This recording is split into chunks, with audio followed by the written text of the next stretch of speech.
profesora y compañeros. El día de hoy tenemos el gusto de hablarles acerca de los tejidos de nuestro sistema. En esta presentación tenemos el gusto de los integrantes, Natasha Cortés, Ailet Jiménez, Melania López, Adalberto Polanco, Girlani Sánchez y Carla Armengol, de presentarles esta exposición. Siguiente, por favor.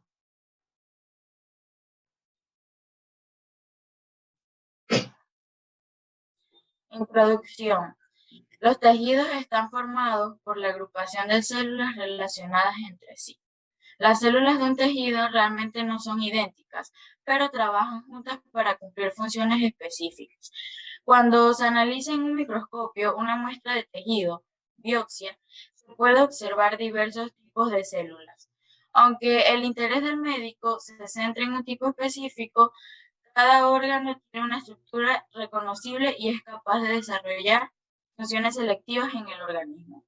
Un órgano está formado por una gran variedad de tipos de tejidos, por lo cual diversos tipos de células se encuentran en él. Un ejemplo, el corazón está formado por tejido muscular, que al contraerse produce la circulación de la sangre, por tejidos fibrosos que forman las válvulas del corazón y por células especiales que controlan la frecuencia y el ritmo del latido cardíaco.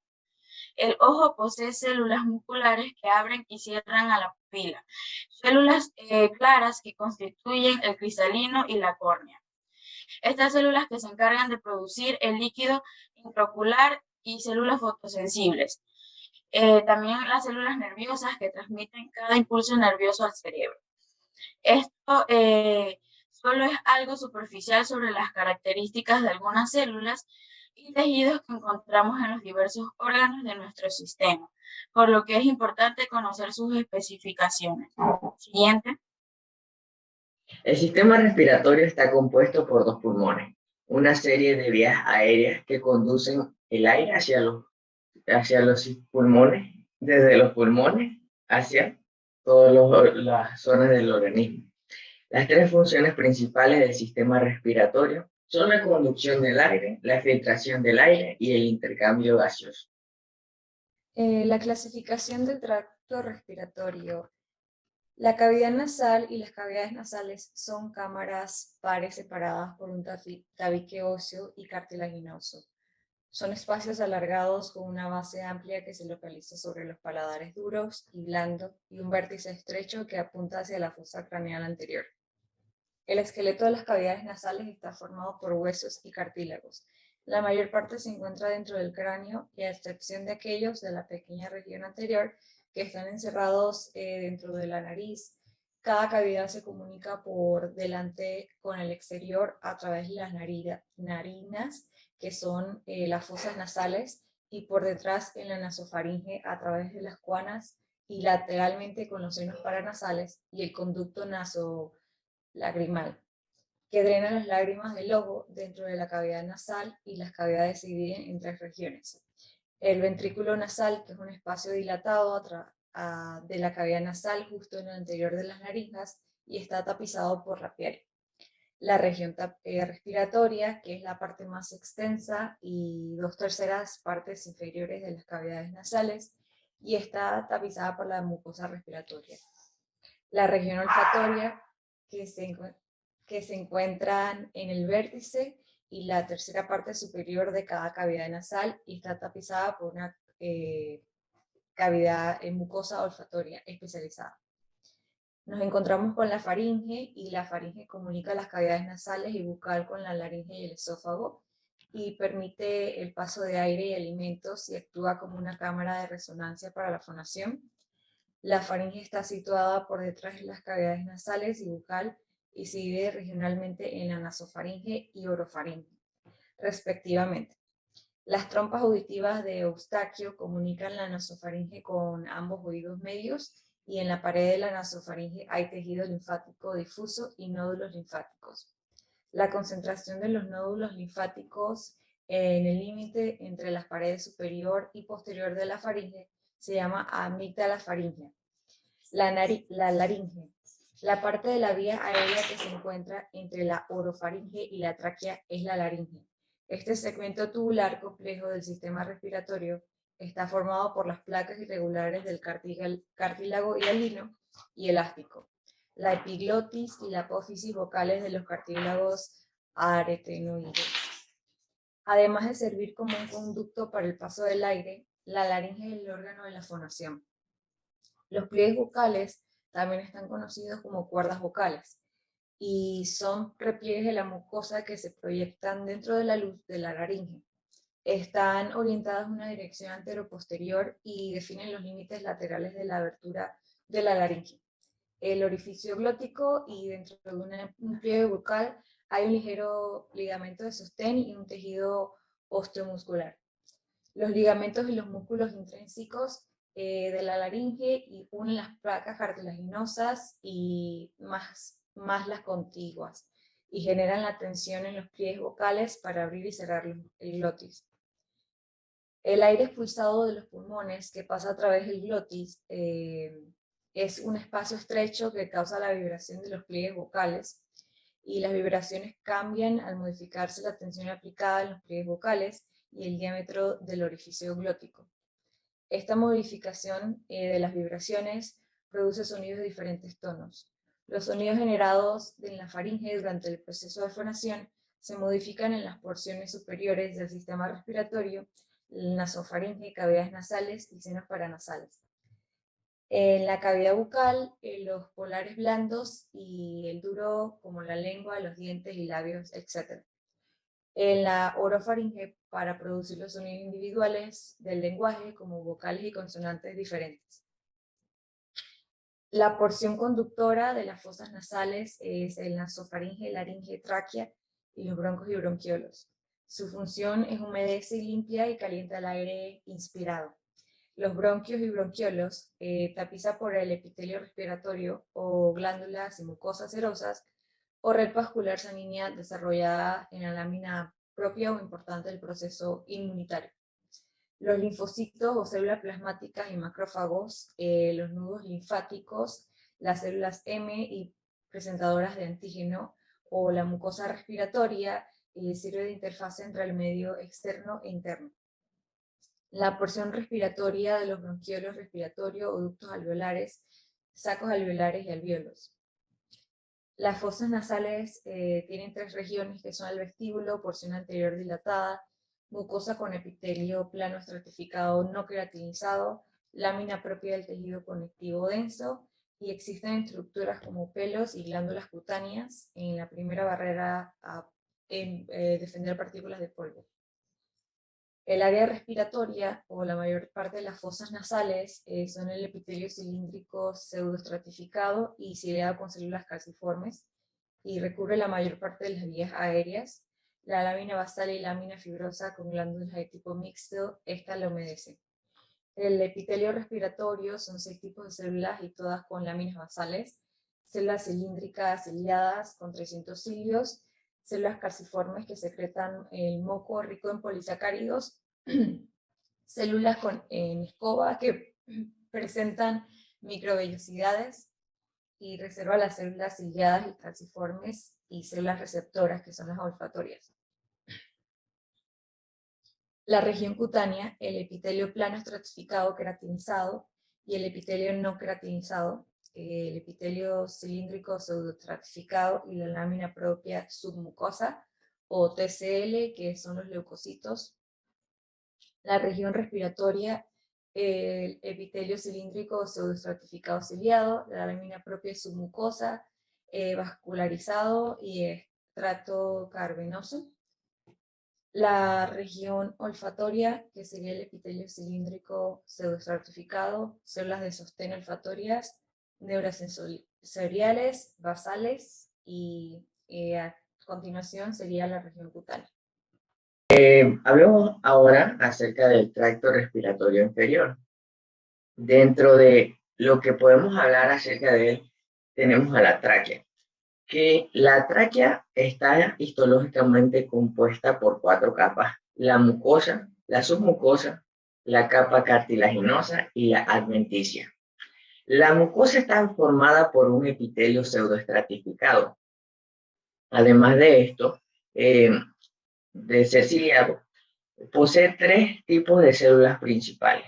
En ellas tenemos las ciliadas, las mucosas y las basales. Ahora bien, estas células son de las más abundantes, ya que contienen más de 200 cilios. Su función es que desplazan la capa de moco y recubren lo que es la superficie.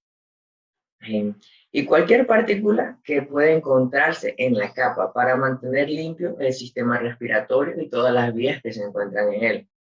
A ver, se encarga, es decir, de limpiar lo que son los pulmones. Las células calciformes o las mucosas son las que se encargan de segregar la capa de moco que recubre la superficie de los órganos que se encuentran en el sistema respiratorio. Las células basales actúan como un tipo de células de reserva. ¿Cómo así? Bueno, estas células se mantienen almacenadas para esperar hasta que las células que ya están muriendo paren de funcionar para estas a ser reemplazadas. Las mencionadas primeras son células que funcionan muy específicamente dentro de la tráquea, pero también hay otros tipos de células que son un poco menos frecuentes, ya sea como en el epitelio traqueal y las células de cepillo. Además tenemos a las células de gránulo, que son receptores y otras son productoras de hormonas. Ahora bien, hablemos de los bronquios. Los bronquios primarios están compuestos por cartílago, por la membrana de mucosa similar a la que se encuentra en la tráquea. También tiene cartílago hialino, que forma un anillo incompleto en los bronquios, que les da el aspecto característico de una forma en D. En los bronquios son pueden haber de menor tamaño y se encuentran en ellas pequeñas células o placas denominadas también islas. A medida que la ramificación bronquial va por todo el árbol, la cantidad de cartílago hialino se encuentra disminuyendo hasta que llegan los bronquiolos, los cuales tienen una pared libre de cartílago.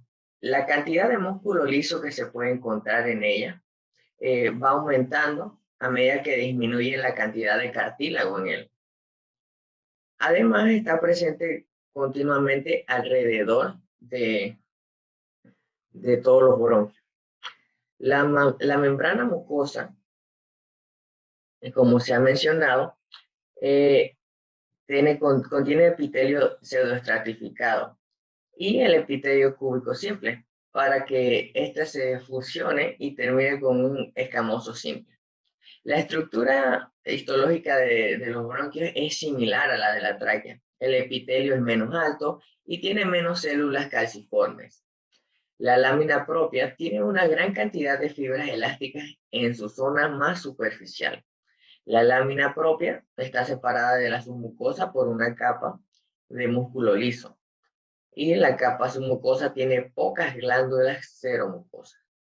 Los cartílagos tienen pocas glándulas seromucosas en él, ya que sino que se forman unos tipos de placas que son tipo aplanadas y que están interconectadas entre sí. Ahora hablemos de los bronquiolos. Los bronquiolos no presentan un cartílago ni glándula, aunque los de mayor calibre poseen un epitelio pseudoestratificado cilíndrico y ciliado. Cuando van disminuyendo su calibre, el epitelio se transforma en simple cilíndrico y finalmente termina en simple cúbico. Los tipos celulares que se encuentran son las células ulcerosas, secretoras ciliadas, las neuroendocrinas y las células mucosas. Estas son las más abundantes. En todos los bronquiolos existe también una capa de músculo liso, bien patente en ella. Además, los bronquiolos con mayor calibre se denominan terminales y los de menor calibre son los bronquiolos respiratorios, que tienen en sus paredes expansiones muy delgadas que forman lo que son las oquedades denominadas alvéolos pulmonares. Y para finalizar, dentro del tracto respiratorio inferior tenemos a los alvéolos, que son lugares donde se produce un intercambio de gas entre la sangre y el aire.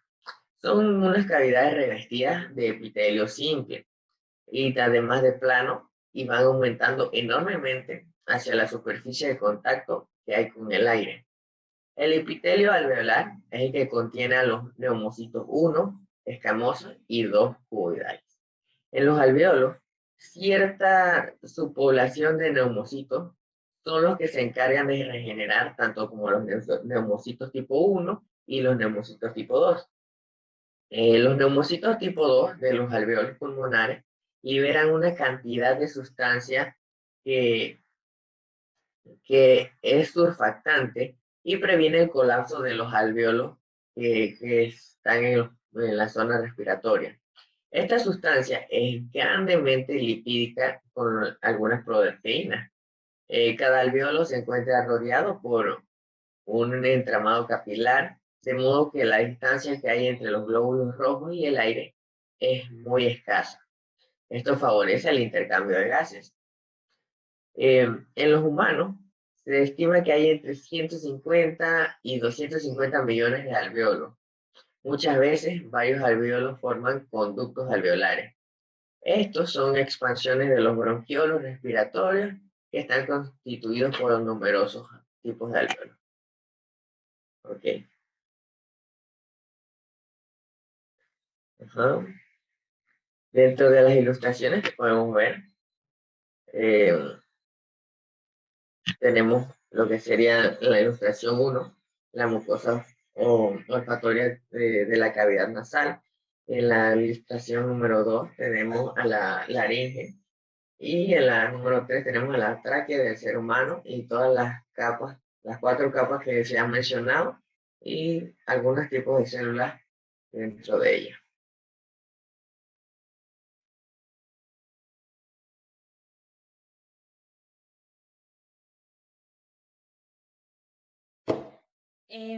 Ahora hablaré sobre los órganos endocrinos.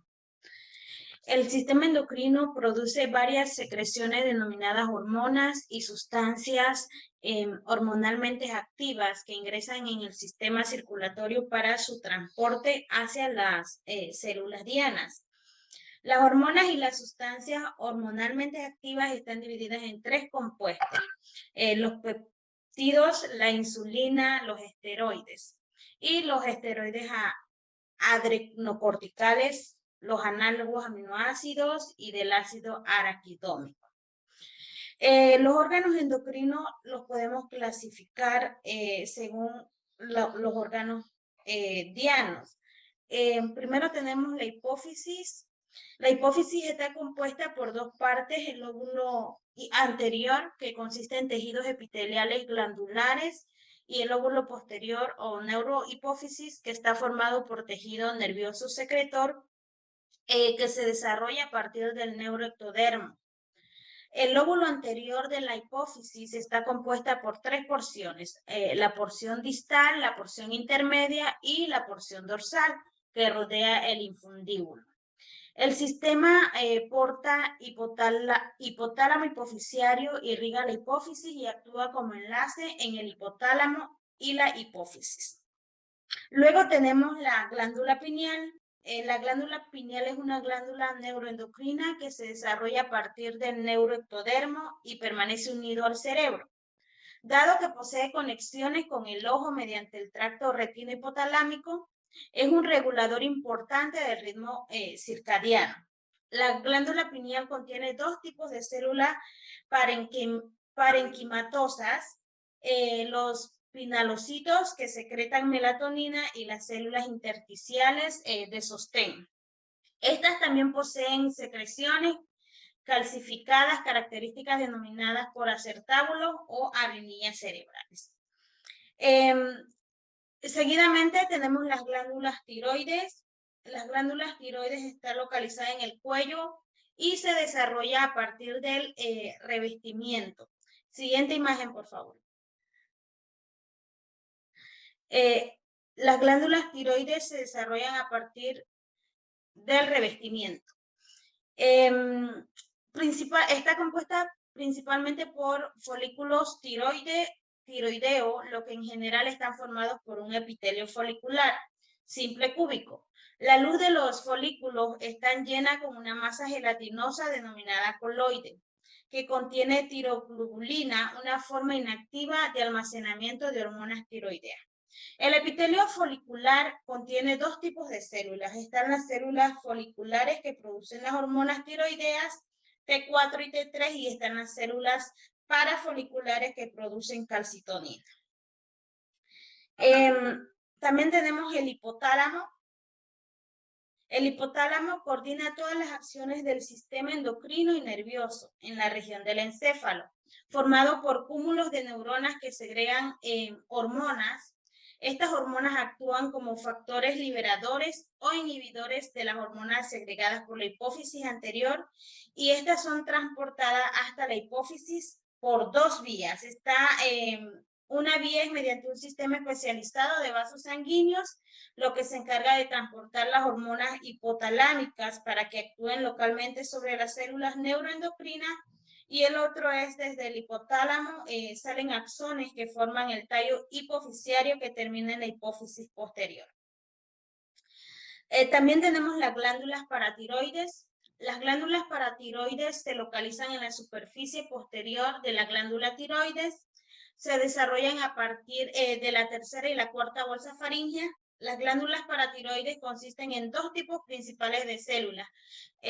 Las células principales, que son las más abundantes y secretan las hormonas paratiroideas, y las células oxífilas o la PTH, que regula las concentraciones de calcio y fosfato en la sangre. Estas se unen a los receptores de PTH en la célula diana e incrementan la concentración de calcio en la sangre. Luego tenemos las glándulas suprarrenales. Las glándulas suprarrenales son órganos pares triangulares incluidos en el tejido adiposo perineal en el polo superior de los riñones. La glándula suprarrenal está organizada en dos regiones diferentes: la corteza, una porción secretora de esteroides que se desarrolla a partir del mesodermo, y la médula, y una porción secretora de catecolamina que se desarrolla a partir de las células de la cresta neural. Durante el desarrollo embrionario, la glándula suprarrenal fetal está compuesta por la corteza fetal sin una médula definitiva. La médula suprarrenal contiene dos células cromafines que sintetizan adrenalina y noradrenalina para preparar el cuerpo para la respuesta. La corteza suprarrenal está dividida en tres zonas: la zona glomerular, la zona fasciculada y la zona reticular, que los comunica con la médula. Las células principales o las más abundantes de las células parenquimatosas de las paratiroides tienen a su cargo la regulación de la síntesis, el almacenamiento y la secreción de grandes cantidades de PTH. Estas son células poliédricas. El citoplasma levemente acidófilo de tinción pálida posee vesículas con lipofuscinas, grandes acumulaciones de glucógeno e inclusiones lipídicas. Otras de las células importantes también están las oxífilas, que constituyen una porción menor de las células parenquimatosas y no se les conoce una función secretora. Las funciones importantes de los tejidos del órgano endocrino están: las células endocrinas secretan hormonas proteicas y en función de sus características tintoriales se dividen en cromófobas, cromófilas y estas a su vez en acidófilas y basófilas. Los epitelios glandulares compuestos por tejido epitelial son estructuras especializadas que desempeñan un papel en la producción, liberación de enzimas, hormonas, sudor, grasa y moco en los organismos. Y por último, la secreción y liberación de estas sustancias son provocadas por estímulos externos e internos. Los productos del tejido del epitelio glandular se liberan a los conductos que conducen a la superficie del epitelio o hacia la sangre. Y entre las características importantes son sin conductos, sintetizan y secretan sus productos en el espacio extracelular. Los productos secretores llegan a las células dianas a través de la sangre y las hormonas producidas en las células epiteliales se liberan en el líquido intersticial. Siguiente, por favor. Siguiente. Bien, aquí tenemos la representación de algunos de los tejidos de algunos de los órganos del sistema endocrino. La hipófisis en el ser humano, la glándula paratiroidea en el ser humano y la glándula tiroides. Siguiente.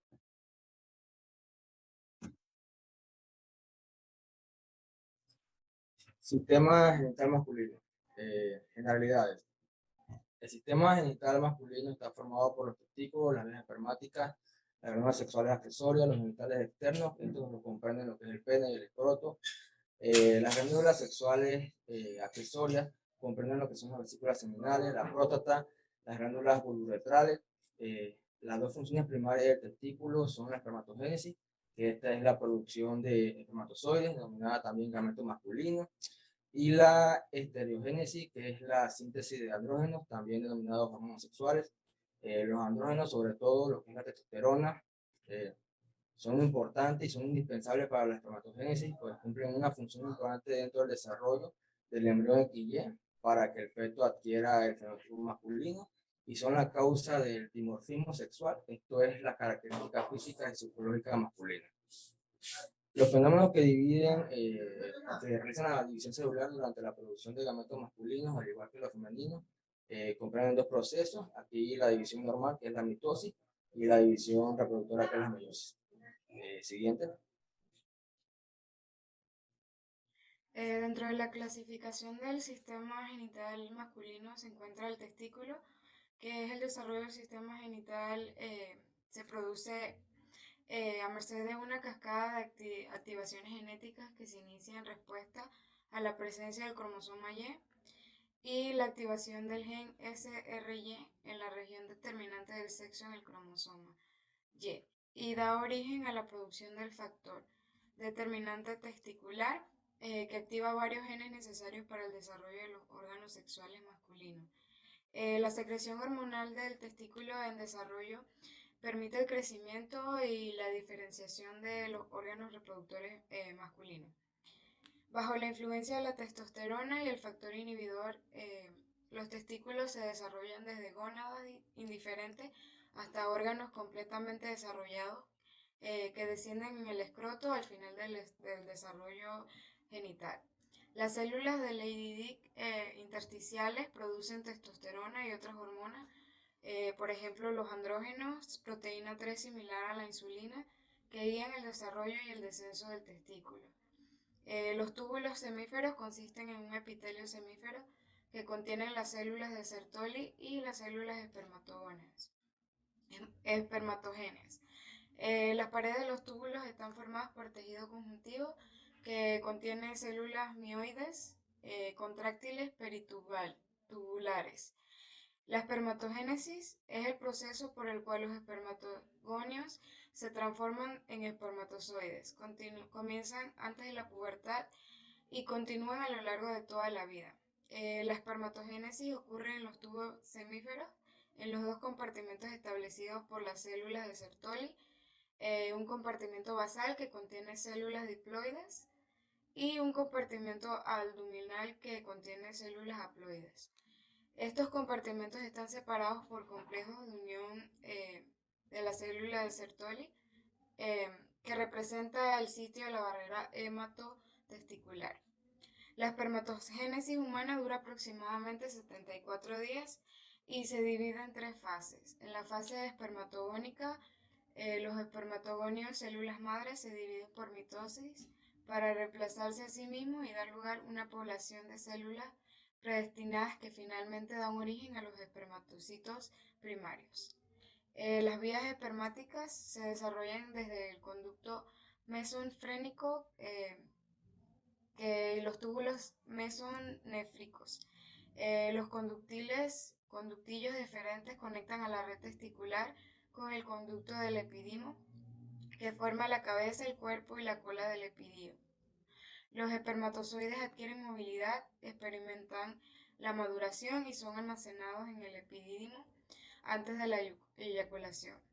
El conducto del epidídimo se encuentra recubierto con un epitelio cilíndrico pseudoestratificado que contiene estercilios y está rodeado por una capa de músculo liso que aumenta gradualmente su grosor. El conducto deferente es una continuación de la cola del epidídimo. Las glándulas sexuales accesorias. Las vesículas seminales están cubiertas por una mucosa que presenta numerosos pliegues. Estos producen un fluido rico en fructosa que luego integra el semen, y el conducto excretorio de cada vesícula seminal conecta con la ampolla de los conductos deferentes para formar el conducto eyaculador que penetra la próstata para introducirse en la uretra prostática. El epitelio glandular de los alvéolos prostáticos es el cilíndrico simple con concreciones prostáticas características que con frecuencia se encuentran en la luz de la glándula. Esta glándula secreta varias enzimas, incluyendo la fosfatasa ácida prostática y el antígeno prostático específico. Las glándulas vulvoretrales, que están ubicadas en el diagrama urogenital, liberan su secreción eh, directamente en la uretra peniana y lubrican y protegen la uretra. El semen contiene líquidos y espermatozoides provenientes del testículo y los productos de secreción del epidídimo, los conductos deferentes, la próstata, las vesículas seminales y las glándulas uretrales.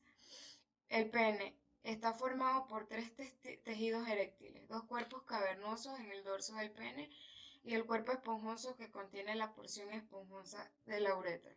Los tejidos eréctiles cuentan con espacios vasculares que aumentan su tamaño y rigidez, llenándose de sangre durante la erección.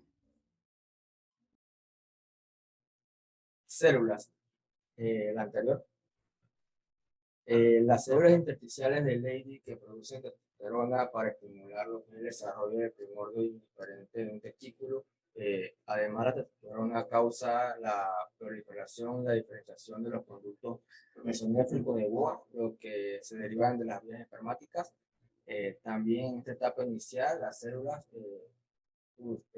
tentáculos de Sertoli se desarrollan dentro de los cordones testiculares, producen otra sustancia hormonal importante llamada factor inhibidor meridiano. La estructura molecular del MIP es similar a la del factor de crecimiento transformador. Es una proteína grande que inhibe la división celular de los conductos paramesonéfricos de Müller, lo cual a su vez inhibe lo que es el desarrollo de los órganos genitales femeninos. Siguiente.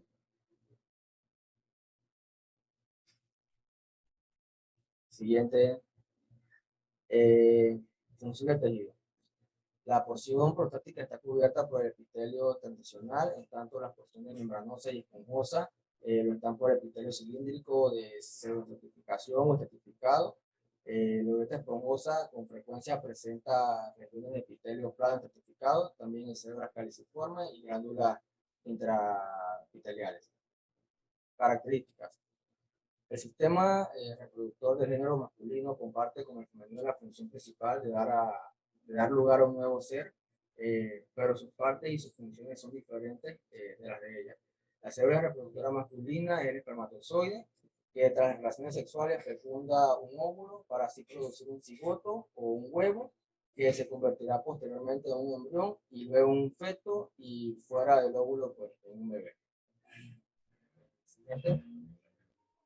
Entre las imágenes que presentamos tenemos una vesícula seminal en la que se observa tejido conjuntivo, arcos de la mucosa, y luego tenemos una próstata del ser humano en la que se encuentran islotes epiteliales y células basales y también concreción prostática. Y en la siguiente se observa un conducto deferente de ser humano y en este se encuentran núcleo de célula basal, arterias pequeñas que irrigan el conducto deferente, vasos sanguíneos, luz del conducto y capa circular del músculo liso. Siguiente. Bien, yo les voy a hablar sobre el sistema genital femenino. El sistema genital femenino está compuesto por órganos sexuales internos y estructuras genitales externas. Los órganos reproductores femeninos internos están localizados en la pelvis, mientras que las estructuras genitales externas están situadas en la parte anterior del perineo y en conjunto reciben el nombre de vulva. Los órganos genitales internos son los ovarios, las tubas uterinas, el útero y la vagina. Estas están situadas sobre todo en la cavidad pélvica y en el perineo. Los órganos genitales externos incluyen lo que es el monte del pubis, los labios mayores y menores, el clítoris, el vestíbulo y el orificio de la vagina, como también el himen y el orificio uterino externo. También están incluidos lo que son las glándulas mamarias, debido a que su desarrollo y su estado funcional están directamente relacionados con lo que es la actividad hormonal del sistema reproductor femenino. Como también del mismo modo la placenta, que está incluida debido a su relación funcional y física con el útero en el embarazo. Siguiente. Dentro de la clasificación están los ovarios, que son órganos pares en forma de almendra, que están suspendidos en la cavidad peritoneal a través de un pliegue del peritoneo llamado mesovario. Cada ovario contiene dos regiones diferenciadas por sus características, que son la corteza y la médula. La corteza ovárica consta del epitelio que recubre el ovario, los folículos ováricos y el tejido conjuntivo adyacente que forma el amortiguador. El epitelio de revestimiento es epitelio cúbico simple y también se conoce como epitelio germinal, porque anteriormente se pensaba que las células germinales derivaban de ese epitelio, un conjunto que ahora se abandona y identifica. Debajo del epitelio germinal se encuentra lo que es la túnica albumínea, que consiste en un tejido conjuntivo denso e irregular, seguida de folículos ováricos en diferentes etapas de desarrollo, rodeados por un estromo.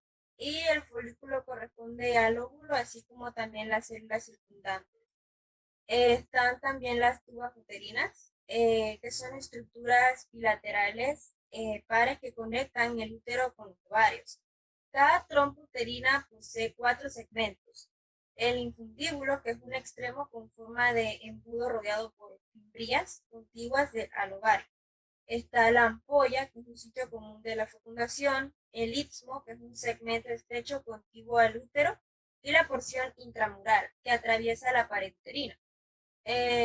La pared de la trompa uterina está compuesta por 3 capas, que son una serosa externa, una muscular gruesa y una mucosa muy plegada. El revestimiento mucoso es epitelio cilíndrico simple, compuesto por dos tipos celulares, las células ciliadas y las células no ciliadas. El ovocito y el cigoto después de la fecundación es propulsado hacia la cavidad uterina por un movimiento coordinado de los cilios en la superficie de la mucosa y las contracciones musculares peristálticas de las trompas uterinas. Por último está lo que es el útero. Este está dividido en el cuerpo por una porción superior que contiene el fondo uterino y el cuello uterino o cervix, que está situado en la porción inferior que se proyecta en la vagina. La pared uterina está compuesta por el endometrio, que es el revestimiento mucoso del útero, el miómetro, que es la capa muscular lisa, y el perimetrio, una capa serosa de peritoneo visceral. El endometrio está revestido por un simple epitelio cilíndrico que se invagina en la lámina propia subyacente al estroma endometrial para formar lo que son las glándulas uterinas. El endometrio está compuesto por un extracto basal y un extracto funcional, que sufren cambios cíclicos debido a las concentraciones fluctuantes de estrógenos y progesteronas durante el ciclo menstrual. El espesor del endometrio, su actividad glandular y su patrón vascular son únicos para cada una de las 3 fases del ciclo menstrual, el cual dura 28 días en promedio. Dentro de las células de este sistema, pues la mucosa de la tuba uterina está constituida por un epitelio cilíndrico simple y una lámina proteovascular que se pliega y ampliamente en el infundíbulo y en la joya, pero este proceso disminuye el istmo y la presión intramural. El epitelio cilíndrico simple está constituido por dos tipos de células. Las células cilíndricas, cuyos cilios oscilan en dirección al útero para transformar el ovocito fecundado hacia la cavidad del órgano por su implantación. Están las células en clavija, que también son cilíndricas, pero no lúteo, se atrofia y tienen cilios. Su región apical se expande y alberga su producto de secreción. Están las células luteínicas, que son células grandes con un diámetro de alrededor de 30, ubicadas en forma central, derivadas a las células de la granulosa. Y estas constituyen alrededor del 80% del cuerpo lúteo y sintetizan estrógeno, progesterona inhiban. Esto también regula lo que es la producción y la secreción de la FSH desde el lóbulo anterior de la hipófisis. Están las células luteínicas, que son de la teca, que son células más pequeñas, teñidas con más intensidad y localizadas en forma periférica, y derivan de las células de la capa de la teca interna. Estas células corresponden a lo que es el 20% restante de las células del cuerpo lúteo y secretan andrógenos y progesterona. Siguiente. Bien, la función de este tejido. El vestíbulo vaginal está revestido por epitelio estratificado plano con una gran cantidad de pequeñas glándulas mucosas y otras más complejas tuboalveolares que desembocan en las proximidades de la abertura vaginal. Estas son las que producen lo que es la lubricación de la parte externa del órgano sexual femenino, y los genitales externos poseen una gran cantidad de terminaciones nerviosas como corpúsculos de Meissner, de Pacini y terminaciones nerviosas libres. Dentro de las características, pues, el sistema genital femenino está compuesto por órganos genitales externos, como ovarios, tubas uterinas, útero y vagina, y los órganos genitales externos, por lo que es la vulva. Los órganos sexuales femeninos internos sufren cambios cíclicos regulares durante cada ciclo menstrual, desde la pubertad hasta la menopausia, que es el reflujo de modificaciones en las concentraciones hormonales. Bien. Bien, dentro de estas imágenes que pues presentan diferentes tejidos, en la ilustración 10 muestra lo que es el cuerpo lúteo, el ovario del ser humano. En la ilustración 11 muestra lo que es el útero y en la ilustración 12 muestra lo que es la placenta. Siguiente.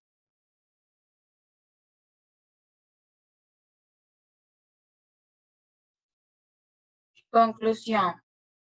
Los diversos tejidos que se encuentran en los órganos tienen funciones muy variadas y específicas, como lo son las de revestir, dar elasticidad, dar protección, permitir la transmisión de sustancias y la producción de sustancias que benefician el órgano y al sistema.